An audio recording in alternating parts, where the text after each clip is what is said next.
ಪ್ರಿಯತಮೆ ಜೊತೆ ಓಡ್ ಬರೋರ ಸಂಖ್ಯೆ ಜಾಸ್ತಿ ಆಗ್ತಾ ಇದೆ. ಲವರ್ ಜೊತೆ ಲಾಡ್ಜ್ನಲ್ಲಿ ಪತಿರಾಯನೊಬ್ಬ ಸಿಕ್ಕಿಬಿದ್ದಿದ್ದಾನೆ.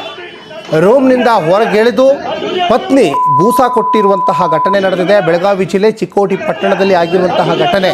ಇನ್ನು ಅವಿನಾಶ ಬೋಸಲೆಗೆ ಅವರ ಪತ್ನಿ ಮತ್ತು ಮಾವ ಅಲ್ಲಿ ಏಟನ್ನು ಕೊಟ್ಟಿದ್ದಾರೆ. ಚಿಕ್ಕೋಡಿ ಪಟ್ಟಣದ ಬಸ್ ನಿಲ್ದಾಣದ ಬಳಿನೇ ಹಲ್ಲೆ ಮಾಡಿದ್ದಾರೆ. ಚಪ್ಪಲಿಯಿಂದ ಪತಿಗೆ ಹೊಡೆದು ಪತ್ನಿ ಮತ್ತು ಆತನ ಮಾವ ಅಲ್ಲಿ ಹಾದಿ ರಂಪಾಟ ಬೀದಿ ರಂಪಾಟ ಆಗಿರುವಂಥದ್ದು ಕೂಡ ಗಮನಿಸ್ತಾ ಇದ್ದೀರಾ.